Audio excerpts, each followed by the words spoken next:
And I'm just going to sit back and I'm going to laugh because I knew it was coming. How many times have you been hospitalized? Me? Yeah. What does that have to do with anything? For mental issues. I'm sure it's coming soon.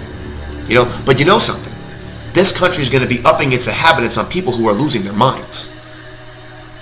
Because if I ever saw somebody like you on the street saying this stuff, I'd have you 5150. What? You'd have me arrested for what? No, I would have you 5150. What does that mean? I don't speak cop.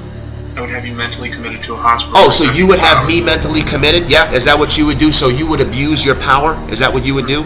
That's not abusing my power. Yeah, you would abuse your power because what about freedom of speech? Yeah, but you're... What about the First Amendment? I guess maybe you didn't read that part of the Constitution when you took your oath. Okay. Let me remind you that Americans still have the right to say whatever they want here in this country. It's not over just yet. Yeah. I can't wait till this thing goes around. Somebody clip this. Be seeing you.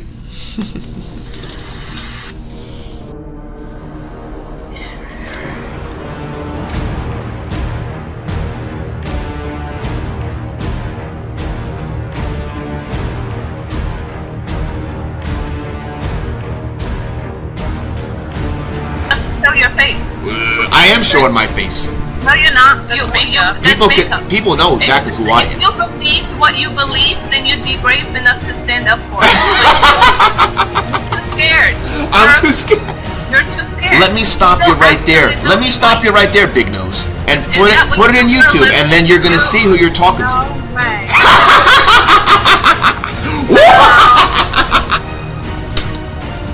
What's your address? What are you gonna do about it, tough guy? What's your address? What's my address? I live in Fort Lauderdale, Florida. Here, I'll even give you a better one. Ready? My name is Paul Miller. People know me as Gypsy Crusader.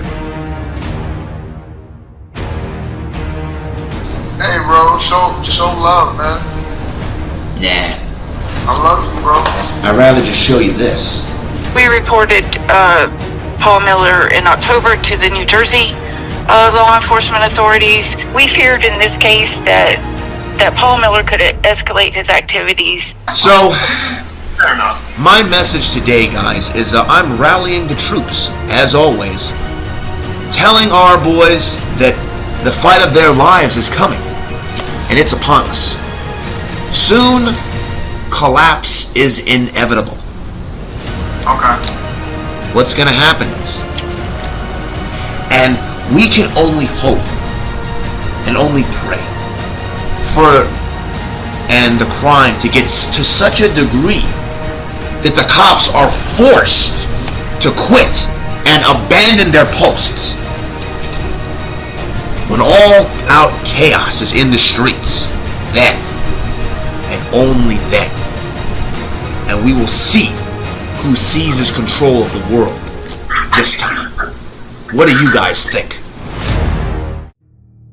Authorities found a lower receiver for a rifle attached to a collapsible rifle stock and disassembled from an upper receiver featuring a 10.5-inch barrel. Well, you know something? Yes. That the more of us that get canceled, the more people that join the revolution. So that's always it is scary. I don't like it. I hate it. But I need about maybe 20,000 more motherfuckers like me. He also said that he had attempted to build a gun rather than purchase a gun because he believed America was on the brink of collapse and that firearms manufacturing would be, quote, a good skill to learn as a result. When? I'll tell you when. You see all of this shit that just happened at the... You see how everyone's all worried? Sooner or later, kid, it's gonna hit the fan. And when people like me are off the leash, when the ice breaks, we're gonna be underneath it. Are not gonna have a chance. You won't even see us coming. You won't even see us coming. Law enforcement recovered from Mr. Miller's residence hundreds of rounds of ammunition in various calibers, including 9mm and .223 caliber ammunition, which is the same caliber of ammunition in the magazine that was discovered in the dryer. Additionally, authorities found in the home a tactical vest containing plated body armor inserts, what appeared to be a combat knife, and confirmed that those parts could together be readily assembled to create an operational rifle with a barrel of less than 16 inches. It's the thing. You'll be too busy trying to scrape together whatever you can to survive. People like me have already, the money's not going to save you. You think the money gives you power? It doesn't. It's not going to save you from what I'm talking about. It's not going to save you from people like me. It's not. He's expressed that he has extreme depression, extreme anxiety, that he's a routine marijuana smoker, and that he smoked daily up until his arrest. Having weapons, buying weapons, building weapons, and he also is suffering from these mental health issues that could potentially reflect on the possibility of him going that extra step. Actually, kind of a high-profile person, right, on the internet? In certain circles. I cannot wait. I can't wait. There's going to be a day.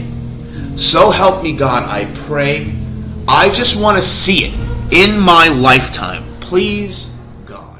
Special Agent, you were asked questions about whether or not any Omegle videos had depicted violence. Do you remember that? Yes.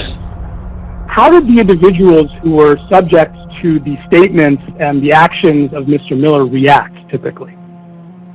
Typically, the reactions would range from horror and fright, fear for their lives in some instances, to utter disbelief. Some of them left at a loss for words. It literally happened. Are you fucking, what's wrong with you? That's pretty fucking cool. I like that. You're either so mentally ill or you're so fake, because they're not like smiling like that. No, there's no fake. You're not like that. There's no way. You're not like that. You're like, I know sure? how that's. Are you sure? You're an act. Yeah, you think so? Definitely. You're so what wrong. do you do? You're wrong. While Miller's threatening rhetoric put him on the FBI's radar, their Joint Terrorism Task Force reports officers arrested Miller on a charge of possessing a firearm as a convicted felon. The Anti-Defamation League, tweeting out their Center on Extremism, identified Paul Miller as a volatile white supremacist accelerationist and shared their findings with the feds, saying Miller was making videos holding weapons and calling for a race war.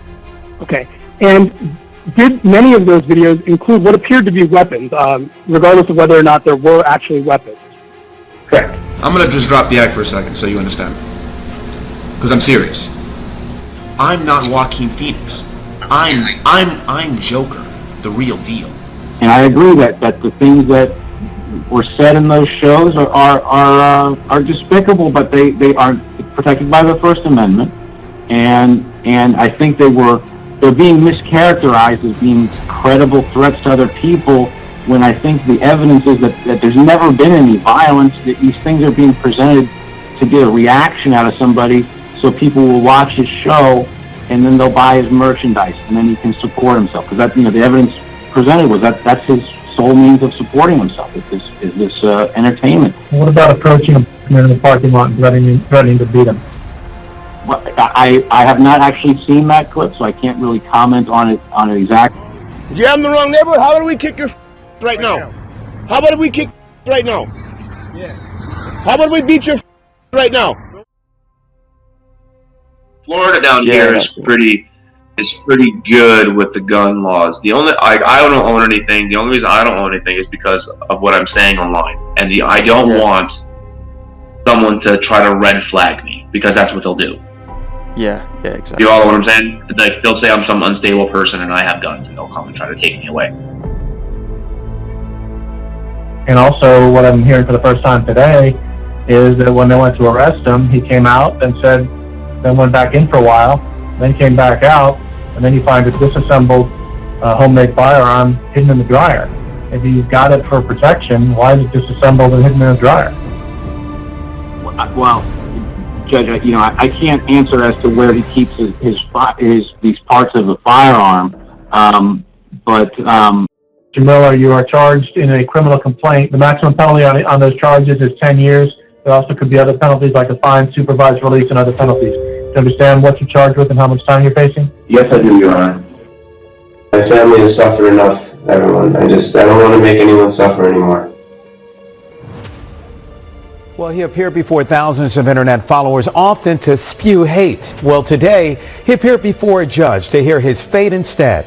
Only on 6 tonight, NBC6 reporter Jamie Garola shows us what happened in court. He's live with more. Jamie. Jawan, the federal case centered around a Fort Lauderdale man and his illegal possession of firearms. In court today, prosecutors say it is what he was talking about doing with those firearms that makes all of this that much more serious. We are about to show you video that prosecutors played in court of the defendant in his own words. Let me give you the rundown real fast. I'm going to take the plea agreement that they're giving me on Tuesday. Months after this federal raid inside his Fort Lauderdale home, an accused white supremacist accepts a plea deal with the government he proclaimed to hate. This video of Paul Miller talking on the phone while in jail leaked online, and prosecutors used it against him in court. There's no information, you're blowing up on TikTok. Like, I see videos of your old content getting like 400,000 likes and stuff on TikTok, and people saying like, "We miss you, kid." When the FBI searched Miller's home, they found a cache of illegal firearms. Investigators also uncovered Miller's social media, connecting him as sympathetic toward and affiliated with the extreme right-wing group, the Proud Boys. During sentencing today, prosecutors portrayed Miller as a man with a large online following and spreading hate, encouraging others to do the same. When asking for the maximum sentence, prosecutors told a judge Miller, with his guns, threatened the most extreme form of violence and called for a civil war. On tape, which was played in court, Miller thought he'd get off easy. If everything goes well, I'll serve around 18 months if everything goes okay. But the confident Miller quickly started to sob and cry when a judge instead sentenced him to nearly 3.5 years. All right, now again, Miller took a plea deal pleading guilty to unlawful transport of firearms and possession of a firearm by a convicted felon. Reporting live tonight in Fort Lauderdale, Jamie Garola. Good evening, ladies and gentlemen. I have missed you all so much. I'm live to hear from you from Arkham. I wanted to wish you all a Merry Christmas and a Happy New Year. And I'm trying to get out of here as soon as I can. But as you know, the cops have plans. They're schemers. Schemers trying to control their little worlds. I am not a schemer. I try to show the schemers how pathetic their attempts to control things really are. What's up, everybody? It's your old pal, Gypsy Crusader. Yeah, I'm still, unfortunately, in the belly of the beast down here. I'm still in jail, if anyone was curious. And I just want to tell you all how much I miss you. And I hear everything that's going on every once in a while, and I appreciate so much the support and the love, and I appreciate the prayers. And it's a crazy time in my life, guys. It's a really horrible time, but I'm thankful so much for all of you. And I hope all of you are doing great. The holiday seasons are coming up, Christmas, and all that stuff. Please be with your families, love one another. I'm not going to be with my family for the holidays this year. So I want all of you to really appreciate the holidays, Christmas, Thanksgiving, Halloween, all of those things. Be with your family, love each other, love your mom, love your dad. Be close with them, your brothers, your sisters, and have a relationship with God. Through God, all things are possible. I've had a lot of blessings in here. I pray all the time. And I hope that my little bit of suffering in here, inspires you all to not take things for granted and, enjoy your freedom, enjoy your family, enjoy walking down the street and feeling the sun on your face. Enjoy all those things and never, ever take it for granted. And I pray that I'm back with all of you very soon. And I love you all so much. God bless you guys. Bye.